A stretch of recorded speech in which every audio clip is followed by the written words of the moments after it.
05:47 local time, Tehran. An Israeli F-16 pilot descends toward his target when his radar warning receiver explodes with threat indicators. Phased array lock, 8 kilometers. Fire control track in under 3 seconds. A Tor M1 surface-to-air missile system that satellite imagery confirmed destroyed 2 days ago just acquired firing solution. The Iranians had figured out something the coalition hadn't anticipated. They were operating from confirmed destroyed sites. What followed became one of the most complex air operations over defended airspace in modern warfare. Over 90 Israeli aircraft descended on Tehran simultaneously. F-35 Adir stealth fighters, F-16 Barak multi-role fighters, F-15 Ram strike aircraft. The mission objectives were specific: destroy Islamic Revolutionary Guard Corps command centers, coordinating security forces across multiple districts, standard precision strike doctrine, clear targets, clean execution. Then the air defense network came alive. Not the systems coalition intelligence expected, but systems operating from sites already marked as destroyed. Iranian air defense crews had developed a new tactic. They studied battle damage assessments the way analysts read intelligence reports. 1-star confirmed destroyed sites became perfect hiding positions. No coalition aircraft were looking for threats from locations already crossed off the target list. The Tor M1 that locked the F-16 pilot was parked inside the crater of its own destroyed predecessor. The pilot broke hard right, 7 Gs. Flares deployed, pure muscle memory against a radar-guided system where flares are effectively useless. What saved him was the break itself, shifting aspect angle faster than the missile's seeker could correct. The missile streaked past, close enough that proximity felt personal, but the Tor crew accomplished something more valuable than a kill. They radioed bearing, altitude, heading, approach vector of the entire formation broadcast on urged frequency running through civilian cellular network. A network the coalition hadn't jammed because destroying phone systems in a country during military operations creates strategic complications. The Tor M1 crew was eliminated 90 seconds after going active. Their data was already across the city. 12 kilometers west, an F-35 Adir over Satar Khan district engaged its primary target, Erg Cooperative Foundation Financial Headquarters. The building sat wedged between 2 structures flanking the aim point, one approach axis. The pilot threaded it. A Spice precision bomb punched through 4th floor. The organization that bankrolled Iranian proxy operations across the Middle East was accepting donations in rubble. Southeast of Tehran, a Bavar 373 battery commander had been pulsing his Mirage 4 search radar in 2-second bursts, just long enough to build targeting snapshot, never long enough to attract anti-radiation missile. The Tor crew's final transmission gave him bearing and altitude. He swung the Mirage 4 to that azimuth and powered to continuous fire control track. The Bavar 373 represents Iran's domestically produced answer to Russian S-300 system. Sayed-4 missiles, 125-mile engagement range, built under sanctions. Every F-16 Barak on that bearing just entered its envelope. The F-35 Adirs could survive. Bavar's radar couldn't hold stealth track, but F-16 Baraks, hauling external bomb loads, had different problem entirely. Their radar cross-sections were barn doors versus marbles. The same Adir pilot who eliminated the Tor M1 caught the Bavar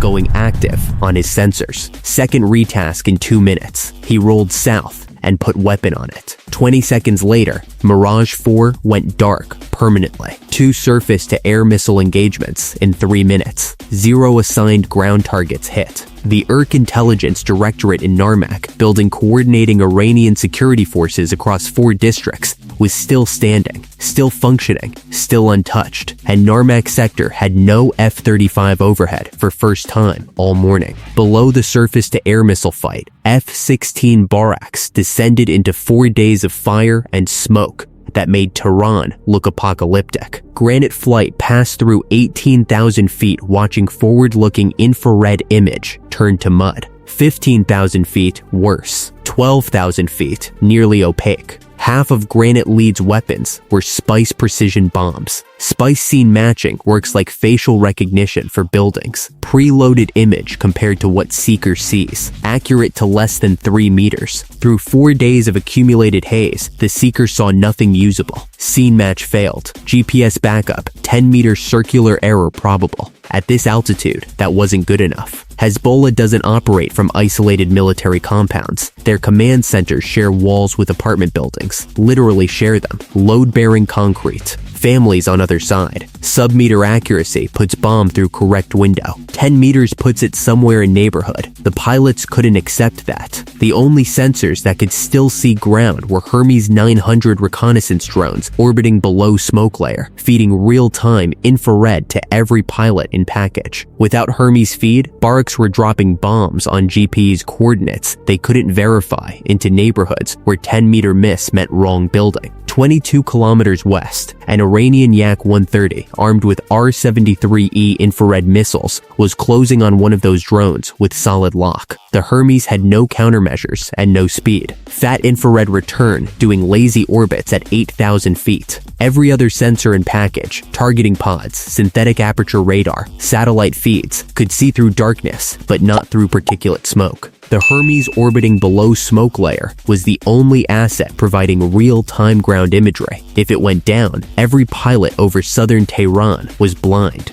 The F-35 Adir transitioning back toward Narmak after Bavar engagement spotted Yak-130 on electro-optical targeting camera, closing on Hermes. Seconds from firing, he dropped toward contact. But in gap he'd left open over Narmak, Gap 2 surface-to-air missile engagements had ripped wide open. Something changed mission calculus entirely. A garage door slid up. What rolled out required immediate retasking. The Hermes caught it first. Heavy vehicle in narrow Narmak street. Missile vertical on rail. 4 figures at base connecting fuel umbilicals with unhurried efficiency of men who practice this procedure repeatedly under fire. Qadr 110, Iran's longest-range ballistic missile, sufficient range to reach anywhere in Israel. The Qadr is straightforward to fire, roll out, erect, connect second-stage umbilicals, launch. The calm, practiced movements on infrared feed suggested this crew had been preparing inside garage. This missile could be airborne in under 30 minutes, aimed at Tel Aviv, Haifa, or Ben Gurion Airport, where pilots' families were in shelters, listening to sirens. The Combined Air Operations Center, command hub directing every aircraft from bunker hundreds of miles away, retasked immediately. Granite Lead, nearest F-16 barrack, nearest weapon. The Hezbollah command center 6 kilometers north would wait. Right now, ballistic missile pointed at Israel took priority over everything.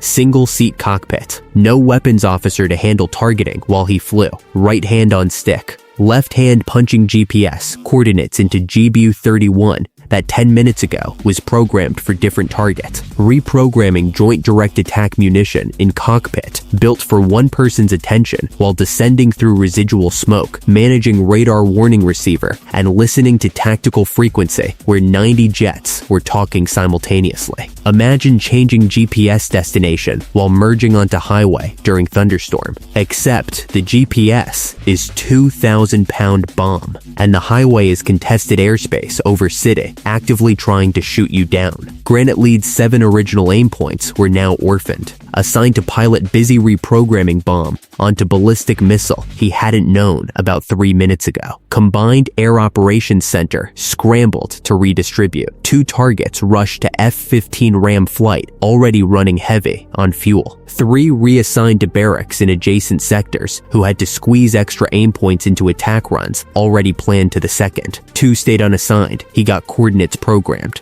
Rolled onto unplanned attack heading. 15,000 feet. Shallow dive faster than textbook. GPs had to put warhead within width of narrow street. Residential buildings both sides. Tail wedged between them with Qadr 110 pointing at sky. 2,000-pound bomb released from centerline pylon. Tail kit deployed. 4 fins steering through smoke. Qadr 110 solid fuel stage ruptured on impact. Propellant ignited. Hermes infrared feed whited out for 3 seconds. Fireball turned narrow street into blast furnace. When image stabilized, crater burning debris. Missile that was pointed at Israel reduced to scrap. 1 bomb spent. 7 joint direct attack munitions, left for 7 aim points. 0 spares. 4 minutes of reprogramming and maneuvering came out of fuel he wasn't getting back. His margin crossed from tight to uncomfortable. 30,000 feet above smoke, F-15 Ram weapons officer was already solving problem. His APC-82 active electronically scanned array radar builds ground maps using radar waves instead of light. Smoke and haze are essentially invisible to it, the way sonar doesn't care if water is murky. He could map ground terrain through haze. Cross-referenced radar ground picture against preloaded target imagery. Tightened coordinates. Pushed updated aim points down to barracks through Link 16. Encrypted data network, letting every jet share targeting information in real time. 2-seat jet doing targeting math for every single seat pilot who couldn't see own targets. Over Lavasan Mountains, the Adir that had bounced between surface to air missile engagements put Python 5, Israel's most advanced infrared guided air-to-air missile, into Yak 130 between engines. Hermes continued orbit, unaware of threat eliminated behind it. Adir pilot started morning with strike list and full weapons bay. Had now destroyed 2 surface-to-air missile systems and Iranian aircraft in 6 minutes. Assigned ground targets destroyed, 0. Every retask had been correct call. Tor would have engaged barracks. Bavar would have threatened formation. Yak would have blinded entire wave. None of that changed math on fuel gauge or aim point still glowing untouched on display. Over southern Tehran, Granite Lead rolled into 7 remaining aim points through smoke, so thick targeting pod showed thermal soup. 30-degree dive. Release at 16,000 feet. 2,000 pounds. Tail kit deploying. 4 fins steering through brown wall toward coordinate he never saw with own eyes. 7 targets in 90 seconds. Mechanical, precise, complete faith in satellite constellation 20,000 kilometers overhead. On 4th delivery, 2nd MESEC-2 shoulder-fired missile launched from below smoke. Someone spotted bomb flash through gap or heard airframe or pointed tube at sky and fired. Pilot identification system screamed. Granite Lead broke. Dumped flares. Missile climbed through smoke and lost lock. Iranian forces didn't win air superiority. They forced coalition to fight 2 battles simultaneously, one against assigned targets, one against threat network that learned to exploit confirmed destroyed sites and civilian infrastructure. Every retask was tactically correct. Every retask created cascading complications across strike package. The targets were destroyed, but not on timeline, not with resources, not through methods the mission planners anticipated. This is reality of precision strike operations in defended urban environments. Plans survive until first surface-to-air missile goes active from location marked destroyed 2 days prior. For analysis of modern air operations where tactical success requires constant adaptation, subscribe to Modern Limits, where capability meets execution.